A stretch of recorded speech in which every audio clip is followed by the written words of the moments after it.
আসসালামু আলাইকুম গাইজ, আমি সাজ্জাদ আর আপনারা দেখছেন সাজ্জাদ টেক ভয়েস। আজকে শেয়ার করব যে আমরা অনেক সময় দেখা যায় নতুন কোনো একটা ডোমেইন এবং হোস্টিং কেনার পরে আমরা যখন সেটাতে আর কি ওয়ার্ডপ্রেস ইনস্টল করি, তো ওয়ার্ডপ্রেস ইনস্টল করার পরে দেখা গেছে কোনো একটা মিস্টেকের কারণে আমরা যখন আমাদের ওয়েবসাইটের যে অ্যাড্রেস আছে সেখানে যখন আমরা সার্চ করি, তো সার্চ করার পরে দেখা গেছে এরকম একটা পেজ আমাদের সামনে ওপেন হয় এবং এখান থেকে যদি কোনো একটা নির্দিষ্ট ফোল্ডার আমরা সিলেক্ট করি তখন দেখা গেছে আমাদের ওয়েবসাইটটা আমাদের সামনে দৃশ্যমান হয়। তো এই সমস্যাটা মূলত কী কারণে হয় সেটাই মূলত আজকে শেয়ার করব এবং এটা কিভাবে আমরা ফিক্স করব আর কি, এই সমস্যাটা কীভাবে সমাধান করব সেটা মূলত আজকে আমরা শেয়ার করব।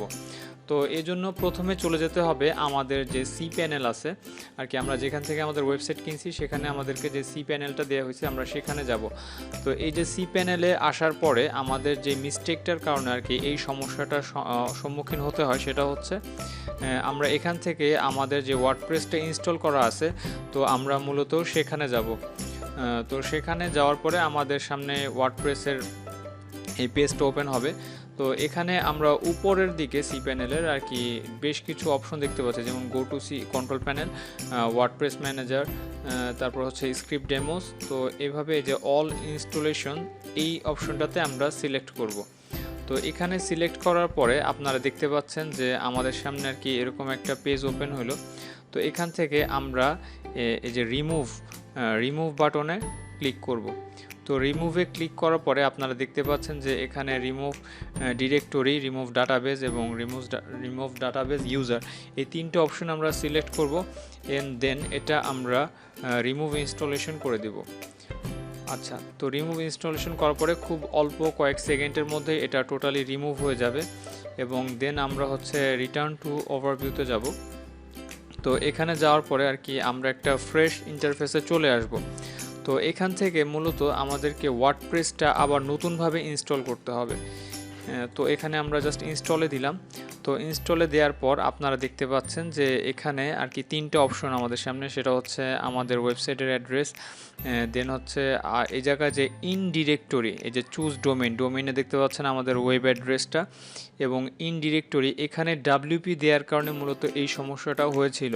তো এখান থেকে আমরা ইন ডিরেক্টরিটা টোটালি আমরা ফাঁকা রাখবো, এখানে আমরা কিছুই লিখব না। অ্যান্ড দেন এখানে আমাদের যে সাইটের নেম, এখানে মাই ব্লগ লেখা আছে, এখানে চাইলে আমরা আমাদের কোনো একটা ওয়েবসাইটের নাম বা আমাদের ওয়েব অ্যাড্রেসটার নামটা কি টাইটেল হিসাবে আমরা এখানে অ্যাড করব। দেন এখানে এটা অ্যাড করার পরে আমরা যখন নিচ থেকে আর কি একটা থিম সিলেক্ট করব, এখানে দেখতে পাচ্ছেন বেশ কিছু থিম আছে, সেটা আমরা সিলেক্ট করব। দেন আমরা যখন ইনস্টলে দিব, তো ইনস্টলে দেওয়ার পর দেখবেন মোটামুটি আমাদের সেই প্রবলেমটা সলভ হয়ে যাবে। যেমন এখানে দেখতে পাচ্ছেন যে আমরা বর্তমানে একটা ওয়েবসাইটে আছি, সেটা হচ্ছে আর কি মূলত আমার ওয়েবসাইট। তো আমার ওয়েবসাইটটাতে প্রথমে এই ধরনের সমস্যা ছিল আর কি, আমি ওয়ার্ডপ্রেস ইনস্টল দেওয়ার পরে আমার সামনে এই ধরনের পেজ আসতো। দেন আমি আরেকটা ফোল্ডার যখন ক্লিক করতাম তখন আর কি আমার সামনে আমার ওয়েবসাইটটা দৃশ্যমান হতো। তো তখন মূলত আমি বুঝতে পারলাম যে আসলে আমার সেই ইন ডিরেক্টরিতে ডাব্লিউপি আর কি যে ফোল্ডারটা ছিল সেটা থাকার কারণে এই সমস্যাটা হয়েছে। তো ইন ডিরেক্টরিটা আমরা যখন ফাঁকা রাখবো তখন মূলত এই সমস্যাটা আর হবে না এবং ক্লিক করার সাথে সাথে একদম আমাদের সামনে আমাদের ওয়েবসাইটটা ওপেন হয়ে যাবে। তো এই ছিল মূলত আজকের ভিডিওটা। আর ভিডিওটা যদি আপনাদের কোনো সমস্যা হয় কোনো কিছুতে বুঝতে, তাহলে ডেসক্রিপশন বক্সে আর কি আমার একটা হোয়াটসঅ্যাপ নাম্বার দেওয়া থাকবে, আপনারা চাইলে সেখানে আমার সাথে কন্ট্যাক্ট করতে পারেন। আমি ইনশাআল্লাহ সময় পাইলে আপনাদেরকে যতটা সম্ভব আর কি চেষ্টা করব ইনশাআল্লাহ হেল্প করার জন্য, মানে ব্যস্ততার মাঝে যতটুকু সময় পাই চেষ্টা করব। আর হচ্ছে যে যদি ভিডিও সংক্রান্ত কোনো কিছু বলার থাকে তাহলে কমেন্টে জানাতে পারেন। আর হচ্ছে আমার চ্যানেলটাকে অবশ্যই সাবস্ক্রাইব করবেন, ভিডিওটাকে ভালো লাগলে অবশ্যই লাইক করবেন আর পাশে থাকা বেল বাটনটাতে ক্লিক করবেন সাবস্ক্রাইব করার পাশাপাশি, যাতে সব লেটেস্ট আপডেট সবার আগে পান। তো ভালো থাকেন, টেক কেয়ার, টাটা, আল্লাহ হাফেজ।